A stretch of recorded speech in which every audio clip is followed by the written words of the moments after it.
예, 우리 존경하는 김용환 의원님 경제 철학에 근거해서 아주 좋은 질문 잘해 주셨습니다. 고맙습니다. 다음은 존경하는 김태년 의원님 질의해 주시기 바랍니다. 장관, 지금 경제 상황에 대해서 많이 걱정되고 긴장하고 있죠? 그렇습니다.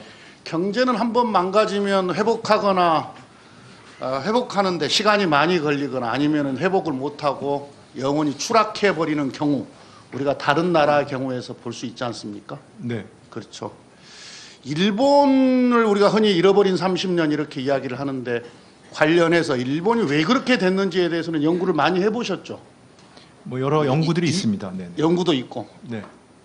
장관께서도 관심을 가지고 많이 네, 보셨을 그렇습니다. 거 아니에요. 네. 이유가 많아요. 뭐 미국과의 관계, 뭐 프라자 합의도 있고.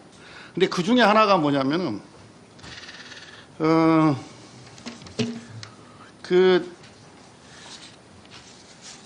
감세 정책 때문에 긴축을 했어요. 성급한 긴축을 해가지고 이게 이제 재정 정책, 제대로 된 재정 정책 또는 재정 확대를 펼쳐야 될 때 재정 여력이 없어가지고 그 정책을 제대로 못하는 바람에 경제 활력을 잃어버린 이런 것도 하나가 원인이 될 거고요.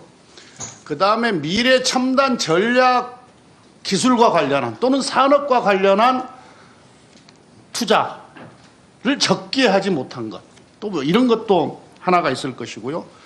또는 경제의 혁신의 시기에 제때 혁신하지 못함으로써 경제 기초를 약화시켰던 그런데도 지금 현재 잃어버린 일본의 30년이 있다.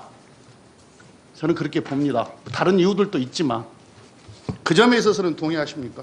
네, 뭐 전반적으로 일본이 그런 지금 말씀하신 공급 측 사이드의 노력이 부족했다라는 것이 가장 큰 원인의 하나라고 생각하고 있고요. 다만 제가 이제 감세 증세 말씀을 하시는데 정부의 재정 정책을 단지 결과론으로 그러니까 감세야 증세나 갖고 판단하는 것보다는 어떤 식으로 감세를 하냐, 어떤 식으로 증세하느냐를 놓고 보는 게 자, 그러면 감세를 했어요. 우리 정부가 네, 일본처럼. 감세를 했다라고 하는 것은 장관이 계속 이야기하고 있던 민간 경제의 활력을 불어넣기 위해서라고 이야기를 했어요. 그럼 그 효과가 나와야 되잖아요.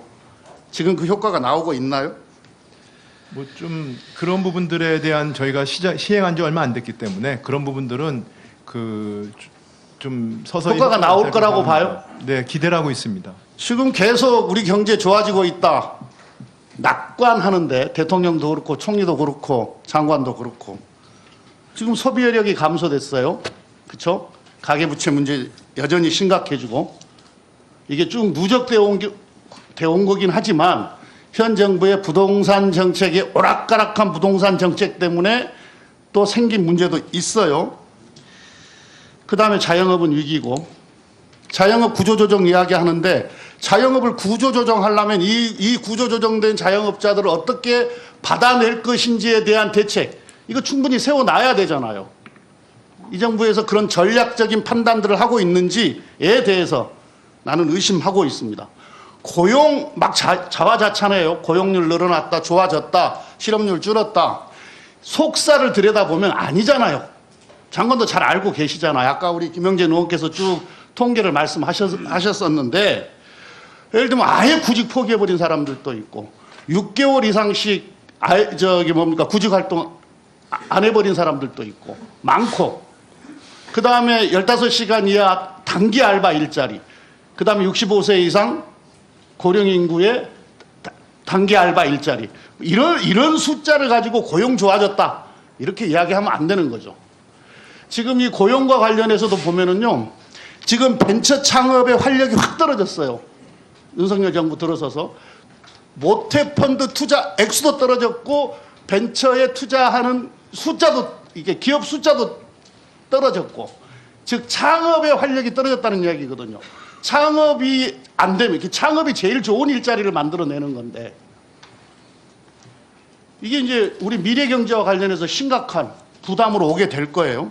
그게 이제 아까 또 우리 황명선 의원이 이야기했는데 작년에 R&D 예산 삭감한 게 저는 이후에 엄청난 우리 경제에 악영향을 미칠 거라고 봐요. 단순히 무슨 연구개발 과제들이 중단되거나 또는 축소되거나 하는 것도 있겠지만 이것도 심각한데 문제는 인력의 토대를 붕괴시켰다는 거예요. 인력의 토대를 R&D 인력들이 빠져나가 버렸으니까 이거 충분 다시 만들어내려면 엄청 걸려요. 저는 한 국가의 정책, 우리나라의 정책이 A부터 Z까지가 있다고 한다라면 이게 다 연결되어 있고 우리나라 되게 큰 나라예요. 5천만이 넘고 3만 불이 넘는 나라입니다. 1인당 국민소득이. 이거 한 7, 8개밖에 안 돼요, 전 세계에서. 그러면 정책이 이렇게 다 연결이 되어 있거든요. 근데 지금 우리 윤석열 정부 정책하는 거 보면요. 이거 어쩌려고 이러나 걱정이 많이 돼요. 지금 부총리, 경제부총리라서 예를 들면 의료 2,000명 증원, 의대 증원 관련해서 내 업무 아니다 이렇게 말씀하실지 모르겠는데요. 이게 다음에 우리 경제 토대에 영향을 미친다니까요. 지금 벌써 보세요. 우수한 학생들이 전부 다 의대 지망으로 지금 다 빠지죠. 그렇지 않아도 1등부터 무슨 480등까지 의대 간다고 딱 줄 섰었는데 이게 2,000명, 1,500만 이상 늘어나니까 일로 다 쏠린다는 거 아니에요? 이공계 잘 다니고 있던 학생들이 의대 인력 늘린다고 하니까 재수한다는 거 아니에요? N수한다는 거 아니에요? 이게 다음에 이제 우리 경제 기초 체력을 엄청나게 허물어뜨릴 거라고요.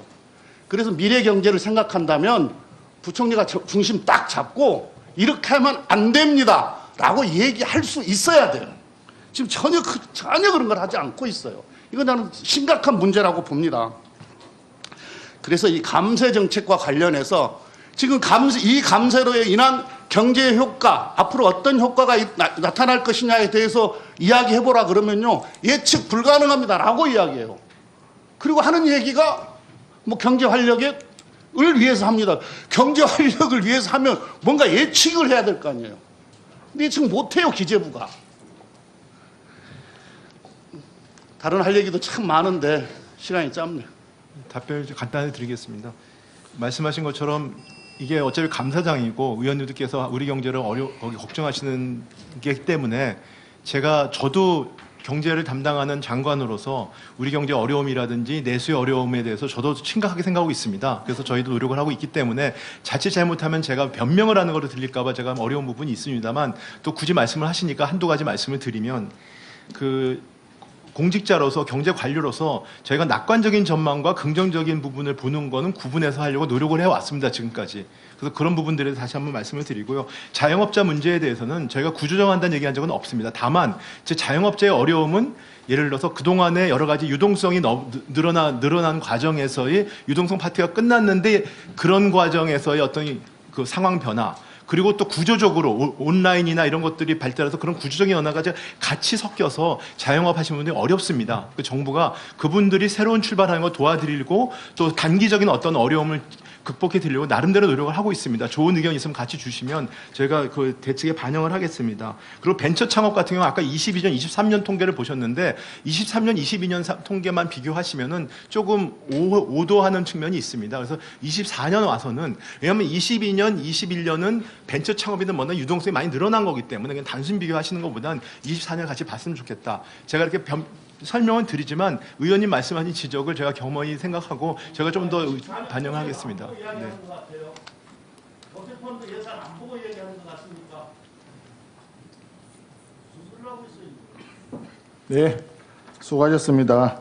다음은 존경하는 박대출 위원님 질의해 주시기 바랍니다.